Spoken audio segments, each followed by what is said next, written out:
वैसे यह बात बताना इतना जरूरी तो नहीं है, लेकिन अभी हाल ही में मैंने एक मूवी देखी थी जो कि बहुत ही ज्यादा इंस्पिरेशनल थी और मूवी का प्लॉट इतना ज्यादा मजेदार है कि मैं अपने आप को आपके साथ यह मूवी शेयर करने से रोक ही नहीं पा रहा हूँ। तो ये मूवी असल में एक बायोपिक है जो बेस्ड है एक पैरालंपिक गोल्ड मेडलिस्ट की लाइफ पर, जिसका नाम है मुरलीकांत पेटकर। तो मूवी शुरू होती है और हमें मुरली एक पुलिस स्टेशन में दिखाया जाता है और वो इंडिया के प्रेसिडेंट के खिलाफ FIR दर्ज कराने आया होता है और उसका आरोप होता है कि उसने देश के लिए 40 साल पहले ओलंपिक में गोल्ड मेडल जीता था, लेकिन उसे और उसके विलेज को इसका कोई भी बेनिफिट नहीं दिया गया। जबकि अभी हाल ही में उसके बगल वाले विलेज में एक लड़के ने गोल्ड जीता है तो उसे और उसके विलेज को गवर्नमेंट बहुत सारी फैसिलिटीज प्रोवाइड कर रही है। और यहाँ पर मुरलीकांत पेटकर का आरोप होता है कि उसके साथ भेदभाव किया जा रहा है। देन सीन कट होता है और हमें मूवी में मुरली यानी कि चंदू चैंपियन की बैक स्टोरी दिखाई जाती है, जहाँ पर हमें एक छोटा सा बच्चा दिखाया जाता है जो कि इंडिया के लिए ओलंपिक में गोल्ड लाने का सपना देखता है, लेकिन कुछ मतलबी लोगों की पॉलिटिक्स की वजह से वो आगे नहीं बढ़ पाता। वो उसको ट्रेनिंग तो देते हैं लेकिन सिर्फ उतनी ही जितनी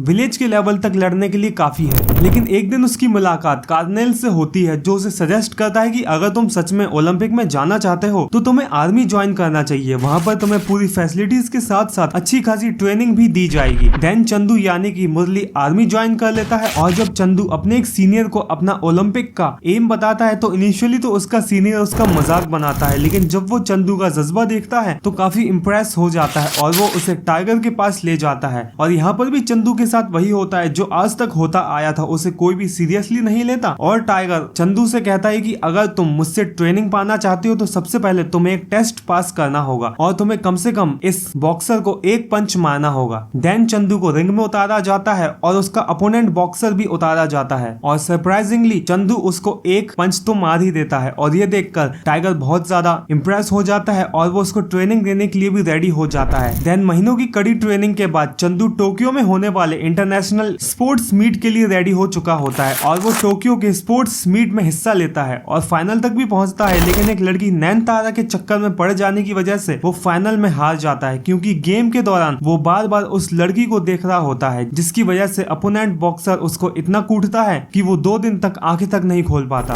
देन चंदू इंडिया वापस आता है और उसकी पोस्टिंग कश्मीर में हो जाती है, जहां पर जंग छिड़ जाती है और चंदू के शरीर में लगभग 9 गोलियां लगती हैं और वो 2 साल के लिए कोमा में चला जाता है। लेकिन जब 2 साल बाद उसे होश आता है तो हमें पता पड़ता है कि उसका लोअर बॉडी पूरी तरह से पैरालाइज हो चुका है और अब वो पूरी तरह से डिप्रेस भी रहने लग गया है। लेकिन इसी बीच टाइगर की वापसी होती है और वो चंदू को बताता है कि ओलंपिक में एक स्पोर्ट्स होता है जिसमें फिजिकली डिसेबल्ड लोग हिस्सा लेते हैं, जिसे हम पैरालंपिक स्विमिंग कहते हैं। अगर तुम चाहो तो उसमें हिस्सा ले सकते हो और अपना गोल्ड जीतने का सपना पूरा कर सकते हो। और बस क्या था, ये सुनते ही चंदू बहुत ज्यादा एक्साइट हो जाता है और पैरालंपिक स्विमिंग में हिस्सा लेने के लिए तैयार हो जाता है और खूब प्रैक्टिस करता है और जल्दी वो पैरालंपिक स्विमिंग की टाइमिंग को भी मैच कर लेता है। अब मूवी में आगे क्या होता है यह तो मूवी में ही पता पड़ पाएगा। क्या चंदू गोल्ड जीत पाएगा? आखिर मुरली को चंदू नाम कैसे मिला? और तो और क्या चंदू अपने विलेज में डेवलपमेंट करा पाएगा? यह सब जानने के लिए आपको अपने नजदीकी सिनेमाघरों का रुख करना पड़ेगा। तो मूवी का नाम है चंदू चैंपियन, जिसने रिलीज होते ही 8.4 आउट ऑफ 10 की रेटिंग फोड़ मारी है। तो ये था चंदू चैंपियन मूवी का एक छोटा सा रिव्यू। अगर वीडियो थोड़ा भी अच्छा लगा हो तो फॉर्मेलिटीज पूरा करना मत भूलना।